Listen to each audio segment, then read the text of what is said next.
wahdah sadaqa wa'dah. Assalatu wassalamu ala man la nabiyya ba'dah. Sayyidina Muhammadin ibni Abdullah wa ala alihi wa ashabihi wa mawalah amma ba'd. Allahumma la sahla illa ma ja'altahu sahla wa anta taj'alul hazna idza syi'ta sahla. Allahumma anfa'na bima 'allamtana wa 'allimna ma yanfa'una wa zidna ilman. Allahumma faqihna fid din wa 'allimna ta'wil bi rahmatika ya arhamar rahimin. Amin ya rabbal alamin. Alhamdulillahirabbil alamin. Mudah-mudahan iktikaf singkat kita pada kesempatan siang hari ini seluruhnya diberkahi oleh Allah Subhanahu wa taala, dan semoga salat zuhur kita, salat sunnah qabliyah dan ba'diyah kita semoga menjadi sebab Allah membebaskan kita dari sifat kufur dan nifak. Amin ya rabbal alamin. Bapak Ibu jamaah salat zuhur yang dimuliakan Allah, alhamdulillah kesempatan yang berbahagia ini kita masih melanjutkan pembahasan kita masih di ayat-ayat juz amma, yaitu sampai di surah ke-90 surah Al-Balad. Surah ke-90 surah Al-Balad. Surah Al-Balad adalah surah Makkiyah yang mana turun ketika Rasul SAW belum berhijrah. Ada yang menarik antara surah Al-Balad dan surah sebelumnya.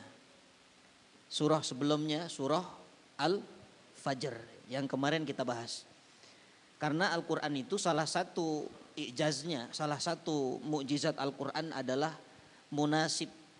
Dia ada koneksi antara surat yang satu dengan surat yang lain. Itulah mukjizat Al-Quranul Karim. Surah Al-Fajr ditutup dengan ayat a'udzubillahi minasyaitonirrajim, ya ayyatuhan nafsul mutmainnah irji'i ila rabbiki radiyatam mardiyah fadkhuli fi ibadi wadkhuli jannati. Hai jiwa yang tenang, ya, itmi'an atau dikatakan mutmainnah, itu jiwanya tenang. Tidak ada bumi atau tempat yang paling membuat kita bisa menjadi tenang kecuali adalah Makkah Al-Mukarramah. Makanya surah Al-Balad membahas tentang sumpahnya satu negeri namanya Mekah. Bapak pernah umroh kan? Coba rasakan. Kalau lagi tawaf, apalagi tawaf sunnah ya, bisa meratap di Ka'bah itu. Ya bisa iltizam di Ka'bah, antara Hajar Aswad dan pintu Ka'bah itu ada yang disebut dengan multazam, dan itu kata ulama doa tempat terbaik untuk berdoa di atas muka bumi multazam. Itu di kota Mekah. Kalau di Madinah Raudhah namanya. Kalau sudah di Mekah itu hati itu tenang. Kadang-kadang hutang saja lupa. Sebentar tapi ya sesaat tuh lupa. Begitu di WA lagi, oh ingat lagi dia. Tapi tenang, kenapa? Di hadapan rumah Allah, di Baitullah. Nah itu ketika ingin tenang, mencari tempat healing untuk menenangkan hati dan diri itu di mana? Di Makkah Al-Mukarramah. Itu hubungan pertama. Ya ayatuhan nafsul mutmainnah irji'i ila rabbiki radiyatan mardiyah. Irji'i ila rabbiki radiyatan mardiyah. Kembali, ya pulang kepada Allah dengan kepada Tuhanmu dengan ridho, dengan keadaan ridho, maka Tuhanmu pun ridho.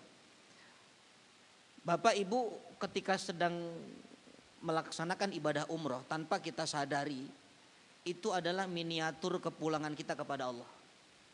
Karena secara pakaian hanya menggunakan dua helai. Yang atas namanya rida, yang bawah namanya izar. Itu pakaian ihram gitu kan. Ini buat bapak-bapak, kalau ibu-ibu yang penting tertutup auratnya. Siapapun kita, tidak peduli kita presiden ya, kita sultan, kita pejabat yang terkenal, masuk ke bagian tawaf matof, syaratnya dua kain ihram. Bahkan sampai hari ini. Dulu di masa sebelum pandemi, kalau mau masuk ke matof masih bisa pakai baju biasa. Selain yang umroh ya. Tapi sekarang sudah tidak bisa. Ya, artinya apa? Allah tidak butuh pakaian. Allah tidak butuh jabatan. Makanya umroh itu yang paling susah. Bukan meninggalkan, tapi menanggalkan. Meninggalkan keluarga mah gampang. Meninggalkan pekerjaan lebih gampang lagi. Alhamdulillah gak kerja.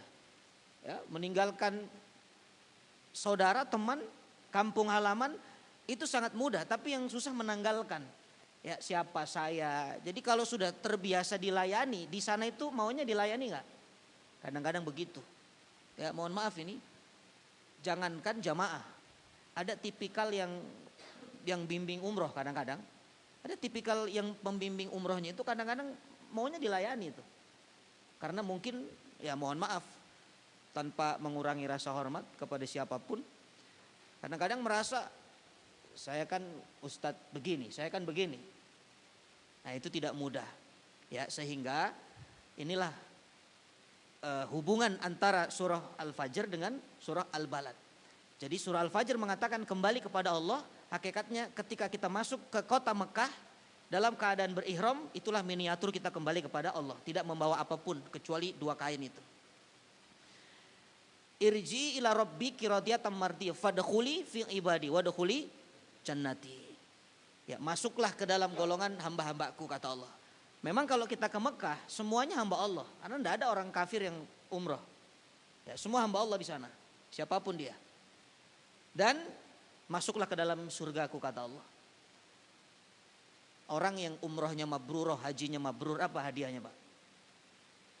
Al-hajju mabrur, laisa lahu jazaun illal jannah. Haji yang mabrur tidak akan mendapat balasan. Tidak ada balasan yang pantas untuknya kecuali surga.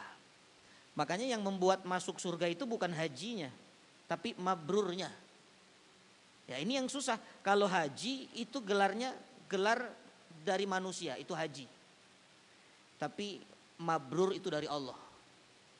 Ya, maka terserah Bapak Ibu ingin pulang dari haji pakai gelar haji silahkan saja, itu identitas dari manusia, haji. Yang umroh silakan, mau dipanggil setelah pulang umroh namanya Bu Uum. Kenapa? Pulang umroh. Kalau pulang haji kan Bu Hajah gitu kan. Tapi untuk mabrur itu hanya milik Allah. Kalau cuman haji Pak, saya kalau parkir di Indomaret itu setiap selesai parkir lagi mundur cuman modal 2.000. Terima kasih Pak Haji, subhanallah. Jadi gampang nyari haji itu, yang susah yang mabrur. Nah jadi itu dikatakan munasib ya, atau hubungan antara surah Al-Fajr dan surah Al-Balad. Baik, sekarang kita akan masuk surah Al-Balad, kita baca dulu. Sebenarnya banyak hubungannya kalau kita bedah terlalu lama. Ya nanti pertemuan akan datang insya Allah kita cari lagi apa hubungannya. Masih banyak disampaikan oleh para ulama. Silahkan dibuka ayatnya, kita awali dengan membaca surah Al-Balad. A'udzu billahi minasyaitonir rajim. Bismillahirrahmanirrahim. La uqsimu bihadzal balad wa anta hillum bihadzal balad wa walidin wa ma walad. Laqad khalaqnal insana fi kabad. Ayahsabu an lan yaqdira alaihi ahad. Yaqulu ahlaktu malan lubada. Ayahsabu an lam yarahu ahad. Alam naj'al lahu 'ainain wa lisanan wa syafatain wa hadainahun najdain falaqtahamal aqabah wa ma adraka mal aqabah fakku raqabah أو إطعام في يوم ذي مسغبة يتيما ذا مقربة أو مسكينا ذا متربة ثم كان من الذين آمنوا وتواصوا بالصبر وتواصوا بالمرحمة أولئك أصحاب الميمنة والذين كفروا بآياتنا هم أصحاب المشأمة عليهم نار مؤصدة Sadaqallahul azim. Allahumma arhamna bil Quran. Bapak Ibu yang dimuliakan Allah, surah Al-Balad ini menunjukkan satu negeri karena di situ ada alif lam. Maka disebut alif lam ma'rifah, sudah diketahui. Negerinya apa? Yang Allah maksud adalah negeri Mekah. Ya, negeri Mekah. Bismillahirrahmanirrahim. La uqsimu bihadzal balad. Aku bersumpah dengan negeri Mekah. Yang menarik ayat ini, Allah mengawali dengan kata lamun nafi. Bukan lamul qasam, bukan huruf qasam. Padahal ini sumpah. Biasanya kalau sumpah itu diawali dari qasam. Seperti wal asr, wal fajr, wan nahari. Atau kalau kesungguhan itu lamnya lamut taukid yang pendek Pak. Ya, la ayatil itu maknanya kesungguhan. Tapi kalau lamnya panjang ini lamun nafi namanya, menafikan seperti la ilaha illallah. Nah, kenapa Allah mengawali dengan lamun nafi? Jadi ulama beda pendapat. Ada satu ulama yang berpendapat ini saking pentingnya kota Mekah untuk kita perhatikan, maka sebenarnya tidak perlu sumpah, tidak perlu bersumpah. Memang kota Mekah ini sudah kota yang aman. Ya, tidak perlu sumpah. Tidak perlu sumpah saja kota Mekah sudah penting untuk diperhatikan. Apalagi kalau Allah bersumpah. Itu ada ulama yang berpendapat seperti itu. Karena kalau diterjemahkan la uqsimu di dalam Al-Quran artinya aku bersumpah ya. Di dalam terjemahan. Tapi secara bahasa yang lurus, secara harfiah artinya la uqsimu tidak aku bersumpah. Maksudnya aku tidak bersumpah. Ya, tidak aku bersumpah atau aku tidak bersumpah. Tapi kenapa dikatakan di sini menjadi Mekah itu dulu sebuah negeri yang kering Pak, tandus, nggak ada kehidupan. Jangankan kehidupan, air saja nggak ada. Ya, air saja tidak ada. Ya, tapi kenapa Allah jadikan sumpah? Karena ternyata kalau kita bandingkan Mekah yang dulu sama Mekah sekarang dengan Mekah sekarang, coba beda nggak?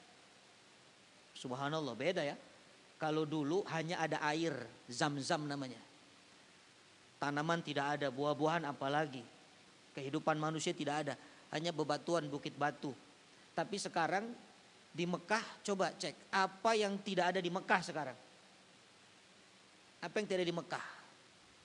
Justru yang kita cari di sini terkadang tidak ada, di sana ada. Di sini air zam-zam susah, di sana ada. Ya, Bapak mau cari apa di sana? Warung kopi banyak sekarang. Bahkan di sekitar Jabal Uhud itu kalau malam tuh sudah coffee shop tuh ramai di sana. Cari ayam goreng yang paling enak di sana ada, terkenal Al Baik. Di sini nggak ada, susah. Bahkan buah-buahan yang mungkin di kita tidak ada, susah di sana ada. Itulah keunikan kota Mekah tuh. Karena Allah yang mengatakan negeri ini negeri yang penuh dengan keberkahan. Ya, negeri yang penuh dengan keberkahan sehingga banyak kebaikan-kebaikan. Ya, itu kalau dilihat dari sejarah dulu dan sekarang. Ya, terlalu panjang kalau kita ceritakan sejarahnya dari zaman Nabi Ibrahim, Ismail tinggal di sana dengan Hajar alaihissalam. Bapak Ibu sudah dengar cerita itu. Kemudian Mekah itu, ya kata para ulama, Mekah adalah salah satu tanah haram. Tanah haram itu di atas muka bumi hanya ada dua Bapak Ibu. Mekah dan Madinah. Makanya disebutnya Haramain. Kalau ada yang mengatakan yang ketiga tanah haram itu Aqsa. Aqsa itu bukan tanah suci, bukan tanah haram. Tapi memang masjidnya kita akui itu masjid yang harus kita sucikan. Tapi tanahnya bukan. Ya, kenapa? Karena tiga masjid ini kata ulama yang membangun semua para nabi. Nah, Masjid Al-Aqsa yang membangun adalah Nabi Sulaiman alaihissalam. Masjid Nabawi Rasulullah SAW. Masjidil Haram Nabi Ibrahim dan Ismail alaihissalam. Walaupun pondasinya itu Allah yang membangun melalui malaikat-malaikatnya. Tapi yang membangun adalah Ibrahim dan Ismail alaihissalam. Jadi semua ini sentuhan tangan para nabi. Makanya dikatakan ini tempat yang berkah. Tapi yang suci, yang diharamkan disebut haramain hanya dua, Makkah dan Madinah. Makanya Bapak Ibu kalau ingin berkunjung jalan-jalan itu jangan sampai tidak pernah mengunjungi tiga masjid ini atau minimal dua dari tiga masjid ini. Ya, Rasulullah SAW memerintahkan kepada kita la tasyuddu rihal illa salasatim masajid. Jangan kalian melakukan perjalanan safar yang serius. Maksud serius itu begini, sampai rela nabung, sampai rela dia itu punya persiapan yang serius, kecuali ketiga masjid ini. Jadi kalau cuman ke Kubah Mas nggak usah nabung, cuman ke Masjid Al Jabar nggak usah serius-serius banget. Ya, yang harus serius itu apa? Ketika ingin ketiga masjid, satu Masjidil Haram, kedua Masjid Nabawi, ketiga Masjidil Aqsa. Itu Rasulullah SAW menyampaikan. Jadi Mekah ini termasuk tanah haram. Madinah tanah haram. Karena Nabi pernah mengatakan, ya Allah jadikanlah Madinah ini tanah haram seperti Ibrahim menjadikan Mekah itu tanah haram. Makanya kota Mekah, kota Madinah menjadi tanah haram. Kenapa disebut tanah haram? Karena di situ diharamkan pembunuhan, diharamkan. Bahkan ada adabnya masuk ke Mekah ke Madinah tuh nggak boleh mencabut tanaman, ya tidak boleh kita membunuh binatang, tidak boleh melakukan kedoliman. Bahkan kalau Bapak punya niat saja di kota Mekah ya, bukan Madinah. Ini hanya untuk di kota Mekah. Allah sampaikan di dalam surah Al-Hajj, ya waman yurid bi ihadin bi zulmin ya nudzikuhu bi adzabin alim. Siapa yang punya niat buruk untuk melakukan kezoliman di kota Mekah, walaupun dia belum sampai di kota Mekah, Allah sudah catat dan Allah siapkan adab baginya, adab yang pedih. Misalnya Bapak masih di kebun jeruk, punya rencana nanti umroh bulan depan, tapi sudah niat dari sekarang, pokoknya nanti kalau ke Mekah, kalau kita umroh saya mau tipu askar, ya, atau saya mau cari ini perempuan, kalau lagi tawaf perempuan yang putih, mancung, Uzbek, ya, kita nanti kenal-kenalan. Nah, sudah punya niat buruk, walaupun masih di tanah air, itu sudah dicatat adzabun alim kata Allah. Hanya urusan dengan Mekah, Pak. Makanya hati-hati tuh. Ya, kadang-kadang kejadian di sana itu bukan berarti Mekah itu tempat adab, tapi kadang niat kita salah. Makanya Allah masih sayang, Allah ingatkan kita. Ya Allah ingatkan kita. Makanya sebelum datang ke tanah suci itu, sucikan hati dulu. Ya, makanya ada sunnah mandi ihram supaya apa? Bersih kita. Kemudian banyak talbiyah supaya kita mengecilkan diri kita, labbaik Allahumma labbaik, labbaik la syarika lak labbaik, innal hamda wan ni'mata laka wal mulk la syarika lak. Ya, jauhkan dari menyekutukan Allah. Nah, itu di antara keutamaan dari tanah haram. Jadi ada banyak sebenarnya, tapi saya tidak menyampaikan semuanya. Namun yang jelas ketika Allah bersumpah dengan satu makhluknya, maka butuh atensi yang serius. Ya, kita perhatikan kota Mekah itu karena banyak keutamaan. Baik, Bapak Ibu dimuliakan Allah. Ayat selanjutnya, wa anta hillum bihadzal balad. Wa anta hillum bihadzal balad. Dan engkau Muhammad bertempat di negeri Mekah ini. Bapak Ibu dimuliakan Allah. Ini banyak makna dari kata-kata hilun. Hilun itu sebenarnya satu akar kata dengan halal. Ya, hilun itu apa ya? Mengurai. Bapak Ibu kalau buka tali sepatu itu ya diurai sehingga terbuka talinya, itu namanya hilun. Nah, maksudnya apa? Halal itu terurai. Halal itu kan sesuatu yang awalnya haram lalu terurai, yang haram sudah terurai sehingga menjadi halal. Nah, itu maksudnya. Ya, wa anta hilun itu salah satu maknanya ya, halal. Maka kata Allah Subhanahu wa taala, ya Muhammad, ini makna yang pertama, aku bersumpah dengan kota Mekah sementara engkau tinggal di kota Mekah. Ya, aku bersumpah dengan kota Mekah, kata Allah, sementara engkau tinggal di kota Mekah. Nah, memang apa hubungannya Nabi tinggal di kota Mekah? Ya, karena sebenarnya dari zaman Ibrahim alaihissalam kota Mekah itu sudah diharamkan untuk berperang, nggak boleh perang di sana, Pak. Jadi sudah namanya tanah haram, itu nggak boleh perang, tidak boleh membunuh, ya tidak boleh menganiaya. Sementara, naudzubillah, ini tidak berlaku untuk Rasulullah SAW, nggak berlaku. Makanya, coba orang-orang Quraisy itu keterlaluan memang. Mereka tahu bahwa Mekah itu memang tempat yang aman, tidak boleh perang, apalagi membunuh itu kan. Tapi ini tidak berlaku untuk Rasul SAW. Bagi mereka Muhammad ya bunuh, itu kan. Bagi mereka Muhammad itu ancaman, maka dibunuh. Sehingga beberapa kali peristiwa Rasul SAW hampir dibunuh. Bahkan Nabi sering dipukuli ketika Nabi tawaf. Mereka ada di rukun-rukun Ka'bah itu, ada di rukun Yamani, rukun Iraki, rukun Syami. Mereka melihat dari kejauhan, mentertawakan Rasulullah SAW. Bahkan terkadang dipukuli Nabi dan Abu Bakar ketika sholat di dekat Ka'bah. Tujuannya apa? Mereka mau membunuh. Padahal di situ tanah yang Allah haramkan. Makanya dikatakan di sini hilun, seolah-olah ini enggak berlaku untuk engkau ya Muhammad. Ya, ini tanah haram. Aku bersumpah dengan kota Mekah, ini tanah haram, tapi engkau halal di sini. Maksudnya ini dihalalkan bagi orang-orang kafir. Nah, itu makna yang pertama. Nah, makna yang kedua, wa anta hillum bihadzal balad. Sekarang di kota Mekah mungkin Rasulullah SAW dicaci maki, Rasulullah SAW disakiti, bahkan Nabi harus terusir pada akhirnya kan, keluar dari kota Mekah itu. Bahkan ketika Nabi keluar pun ada sayembara, siapa yang mendapatkan kepalanya Muhammad hayyan am mayyitan falahu mi'atun naqah. Siapa yang mendapatkan kepalanya Muhammad hidup ataupun mati mendapat 100 ekor unta. Itu makin dahsyat rencana pembunuhan kepada Nabi. Padahal Rasulullah SAW sudah keluar dari kota Mekah. Makanya kata Allah, sekarang di Mekah engkau dicaci maki ya Muhammad. Sekarang di Mekah engkau dicari-cari, engkau diusir bahkan. Tapi nanti ada waktunya engkau akan dihalalkan kembali untuk masuk ke kota Mekah. Dalam waktu tertentu yang kita kenal dengan Fathu Mekah. Ya, Fathu Mekah itu kan setelah Nabi terusir 10 tahun Nabi tinggal di kota Madinah, nanti Nabi kembali merebut kota Mekah. Wa anta hillum bihadzal balad. Engkau dihalalkan di negeri ini dengan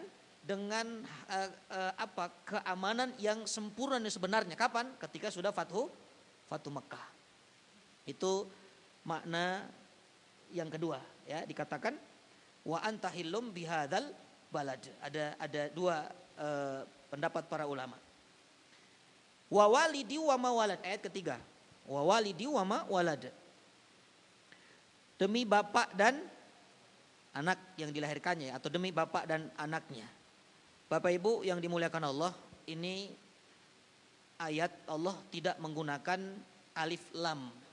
Artinya ini bentuknya nakirah ya. Masih ingat bedanya ma'rifah dan nakirah? Kalau ma'rifah itu tertentu seperti al-balad. berarti ada yang dituju yaitu Mekah, tidak ada yang lain. Tapi kalau Allah katakan balad saja tidak pakai alif lam, itu bisa umum, bisa negeri Indonesia mungkin, bisa negeri Eropa mungkin. Nah, ketika berbicara tentang wawalid, wamawalad, ada alif lam nggak di situ? Tidak ada kan? Maka kata ulama ini bermakna general, umum, ya, tidak tertentu. Sehingga pentafsiran para ulama banyak ya tentang kata-kata wawalid, wamawalad. Ya, di antaranya yang pertama, Walid ini Nabi Adam alaihissalam. Walid adalah Nabi Adam. Walid itu bapak. Jadi bapak kita itu ya Adam. Walid Adam. Wamawalad dan anak-anaknya berarti putra putrinya Adam. Ini syarat bapak yang punya anak. Jadi memang bapak ini harus punya anak. Kalau nggak punya anak nggak termasuk ke dalam sumpah ini. Wawalid wamawalad yang pertama Adam dan anak-anaknya. Ini disampaikan oleh Imam Mujahid ya, Abu Qatadah. Ini diantara mengambil makna Adam dan anak-anaknya. Yang kedua, Anal Walid Ibrahim wa ammal walad Ishak wa Ismail. Ini pendapat kedua. Yang dimaksud walid wama walad, walid yang kedua adalah Nabi Ibrahim. Karena Nabi Ibrahim juga bapak kita. Apa bedanya Adam dan Ibrahim, Pak? Kalau Adam itu bapaknya manusia, kalau Ibrahim bapaknya para nabi. Kalau Adam abul bashar, kalau Ibrahim abul anbiya, bapak monoteisme, bapak tauhid. Dan anak-anaknya, siapa anak-anaknya? Ismail dan Ishak alaihissalam. Karena semuanya dari keturunan dua laki-laki ini. Ishak menurunkan para nabi, Ibnul Karim,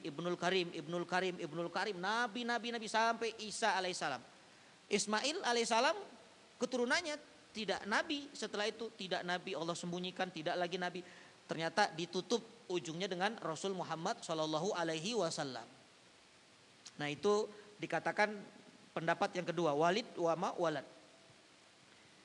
Makanya orang Quraisy meskipun sudah tidak mengikuti agama Nabi Ibrahim, tapi mereka masih menghormati Nabi Ibrahim alaihissalam. Itu orang-orang Quraisy. Bahkan kita ini diminta Allah untuk menghormati Nabi Ibrahim. Buktinya ibadah kita ini, ya ibadah kita ada di antara ibadah kita yang mengikuti sunnahnya Nabi Ibrahim alaihissalam. Apa contohnya? Ya ibadah haji, umroh itu semuanya pelajaran dari keluarga Ibrahim alaihissalam. Bagaimana tawaf, bagaimana sa'i. Karena pertama perintah haji itu Allah perintahkan kepada Nabi Ibrahim alaihissalam. Ya wa'adzin finnasi bil hajj, ya Ibrahim panggil manusia untuk berhaji ketika sudah merenovasi Ka'bah bersama putranya Ismail alaihissalam. Lalu kata Ibrahim, ya Rabb, bagaimana aku memanggil, suaraku ini tidak akan sampai kepada mereka, ke seluruh penjuru dunia. Apa kata Allah? Alaikal adzan wa alaiyal balak. Kamu yang memanggil, aku yang menyampaikan. Itu kata Allah. Makanya kata Allah, kalau sudah kamu panggil pasti mereka akan datang Ibrahim. Datang tuh kita, Pak. Ya, dengan kendaraan, ada yang Al-Qur'an mengatakan ala kulli dhamirin, ya, dengan unta kurus. Dari segala penjuru datang tuh. Ada yang bertanya kenapa unta kurus tuh yang Allah sampaikan. Emang kalau haji harus unta yang kurus? Nah, ternyata karena jauhnya perjalanan dari Yaman ke Mekah itu kan jauh. Dari Yaman untanya gemuk, begitu sampai Mekah untanya kurus. Ya, dulu orang haji itu perjalanannya berbulan-bulan, berangkat mungkin gemuk sampai sana kurus, tapi pulang bisa gemuk lagi tuh. Nah itu perintah dari sunnah Ibrahim alaihissalam. Termasuk apalagi khitan. Oh khitan. Khitan itu siapa? Nah, Nabi Ibrahim alaihissalam. Ya, Rasulullah sallallahu alaihi wasallam melanjutkan. Bahkan kita bersolawat pun ada kita sebut nama Nabi Ibrahim alaihissalam. Itu makna kedua. Yang ketiga, wawalid wa mawalad. Walid ini adalah menuju atau merujuk kepada Nabi Muhammad sallallahu alaihi wasallam. Dan walad ini kepada kita umatnya. Ya, karena ada satu hadis Rasul sallallahu alaihi wasallam, innama ana lakum mithlul walid uallimukum. Kata Rasulullah sallallahu alaihi wasallam, aku ini untuk kalian seperti bapak-bapak yang mengajari anak-anaknya. Jadi Nabi itu Pak seperti bapak kita yang mengajari kita ilmu.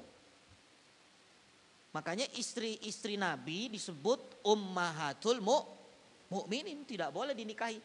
Coba nggak ada kan Rasulullah wafat, ada sahabat yang menikahi istri Nabi nggak? Tidak ada.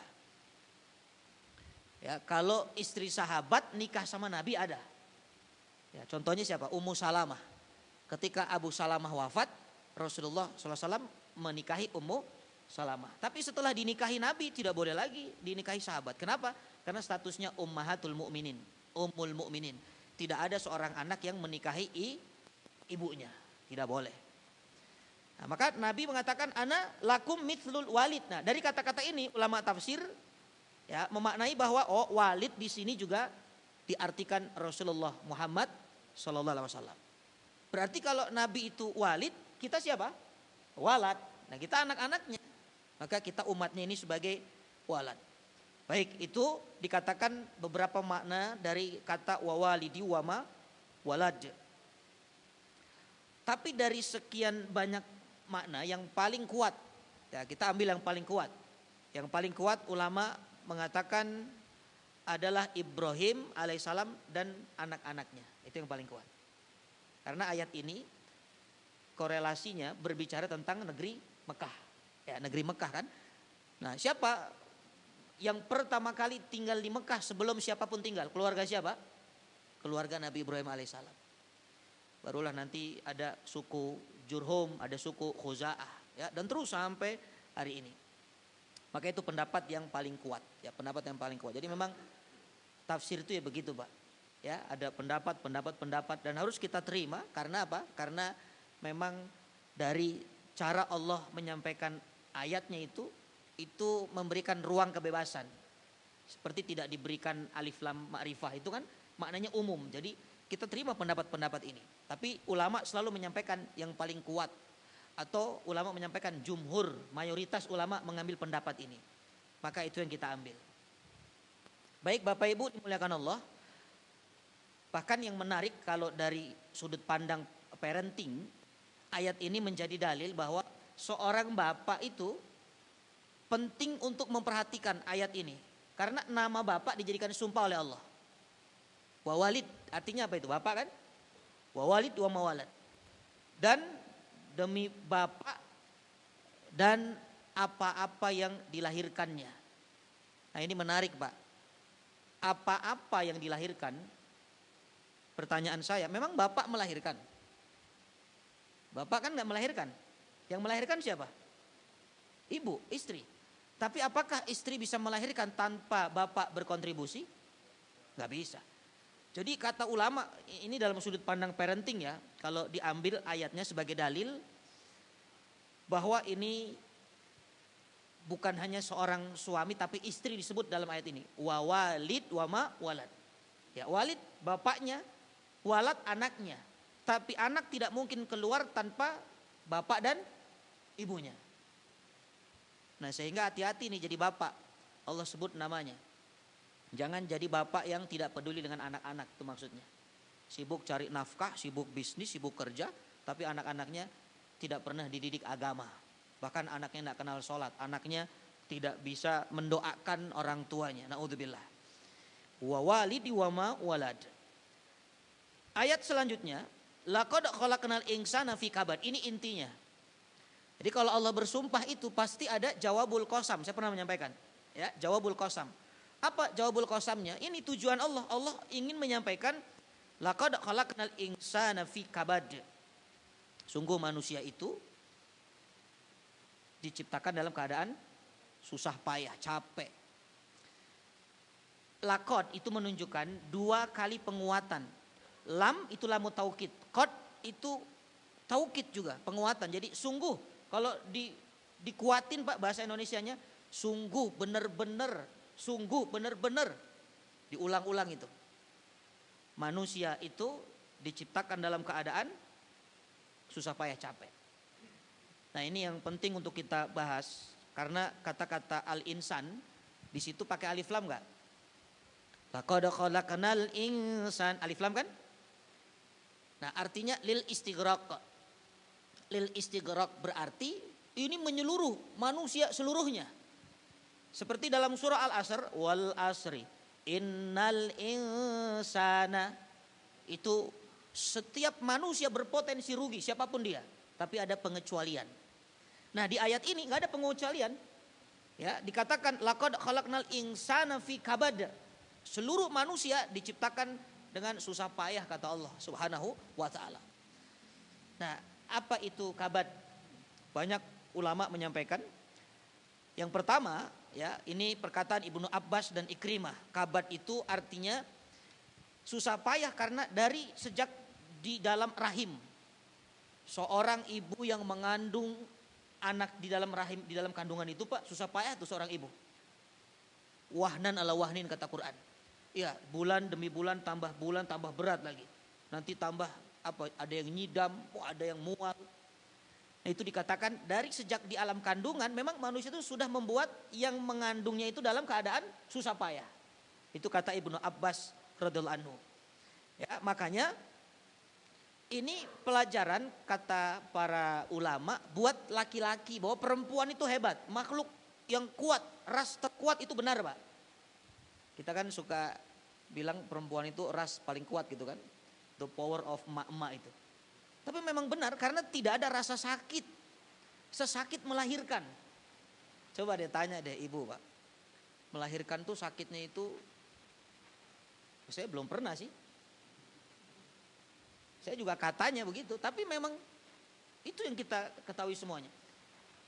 Makanya nggak ada makhluk sekuat perempuan tuh. Perempuan tuh kuat menahan rasa sakit yang luar biasa. Menstruasi itu sakit, Pak.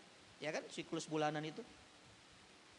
Jadi subhanallah, kalau dikatakan perempuan itu lemah, sebenarnya perempuan itu kuat. Ya, makhluk yang kuat. Buktinya yang disuruh ngurus Ismail siapa? Siti Hajar. Kenapa nggak begini aja? Ibrahim bawa Ismail tuh di Mekah, kamu berdua. Hajar tinggal di kontrakan misalnya, atau tinggal di rumah yang mewah. Ya, mungkin Allah tahu wanita tuh kuat, makanya sampai lari 7 kali baru ketemu air Zam-Zam. Nah, itu pelajarannya, Pak. Makanya dikatakan kabad, susah payah. Diawali dari seorang wanita yang mengandung bayi dalam kandungan. Kemudian kabad, kabad itu artinya juga banyak masalah, itu kabad tuh. Ya, banyak masalah. Manusia itu hidup selalu dengan masalah baru, masalah lagi, kesempitan, kesulitan.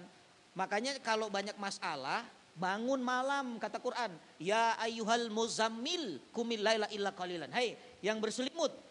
Maksudnya berselimut apa ini? Bukan selimut bed cover, bukan. Itu mah terlalu harfiah.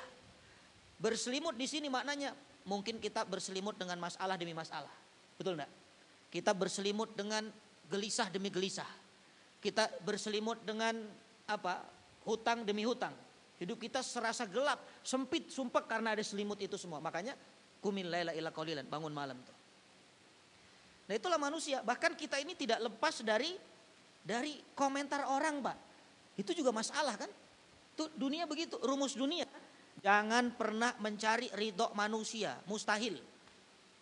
Karena ada orang yang suka, ada tidak suka. Makanya ada followers, ada haters. Itu sudah rumus YouTube dan Instagram itu. Dunia. Kan ada cerita dulu, ada 2 orang, bapak sama anak. Jalan ke satu kampung, dia bawa keledai. Tapi anaknya naik, bapaknya nuntun keledai. Apa kata netizen waktu itu? Dia bilang, itu anak durhaka itu. Masa bapaknya nuntun, dia naik. Jalan lagi, Pak, di kampung setelahnya. Bapaknya naik, anaknya nuntun. Apa kata netizen? Itu dasar itu bapak gak kasihan sama anak itu. Anaknya suruh nuntun, dia enak-enak naik. Nanti jalan lagi di kampung sebelah lagi. Akhirnya apa? Dua-duanya nuntun, Pak. Gak dinaikin tuh keledai. Apa komentar netizen? Tuh lihat tuh orang stres, ada kendaraan tapi gak dinaiki tuh. Akhirnya di kampung yang lain lagi, dua-duanya naik, Pak. Apa komentar netizen? Itu gak kasihan sama keledai. Keledai kecil itu ditumpangi 2 orang. Di mana perasaannya itu? Tidak berkepri keledaian itu. Subhanallah. Akhirnya di kampung sebelah lagi dia lewat, dibopong keledainya berdua Pak. Saking sudah pusing. Itulah kalau kita ngikutin komentar orang tuh capek Pak. Ya, yang benar saja salah, apalagi yang salah. Makanya kita ini jangan berharap bersih dari komentar atau mencari ridho manusia. Itulah hidup tuh begitu. Kadang diselimuti dengan kebencian, dengan kedengkian, dengan komentar-komentar, itulah kabat namanya. Yang ketiga Imam Hasan, ya, karena Imam Hasan mengartikan kabat itu karena manusia itu akan mendapati berbagai macam musibah di dunia dan kesulitan di akhirat. Dunia tempat musibah, akhirat itu tempat banyak keberatan nanti. Ya, banyak keberatan, ada hisab itu berat, mahsyar itu berat, ya. Itu makna kabat. Ya, kemudian yang terakhir ada makna kabat satu lagi. Kabat itu kenapa disebut manusia itu diciptakan dalam keadaan susah payah? Karena manusia itu kalau dapat nikmat Allah suruh bersyukur.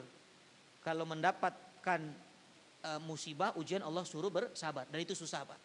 Menjadi hamba Allah yang seimbang, bersyukur, bersabar itu susah. Maka ini dikatakan manusia itu kabat. Dan yang terakhir banget ini, manusia itu suka khawatir. Itu kabat tuh, suka aduh besok gimana ya, aduh ini nanti kalau gak kerja lagi makan apa ya. Ya, punya duit juga resah, ya kan, punya duit juga gelisah tuh. Ya Allah, ini duit nanti taruh di mana ya. Karena kalau kelihatan sama istri bahaya ini. Nah, punya uang banyak repot, gak punya uang makin repot. Tuh dunia tuh begitu. Punya mobil bagus juga, aduh nanti lewat kantor pajak gak nih. Gak punya makin repot.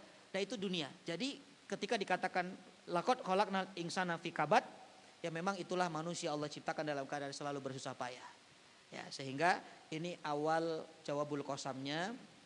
Dan apa yang Allah ingin sampaikan kepada kita tentang surah ini, ya nanti insya Allah di pertemuan yang akan datang. Jadi hari ini kita selesaikan 4 ayat. Mudah-mudahan apa yang kita bahas menambah hazanah, menambah kebaikan. Jazakumullah khair ala husni istimaikum lakum minal buat.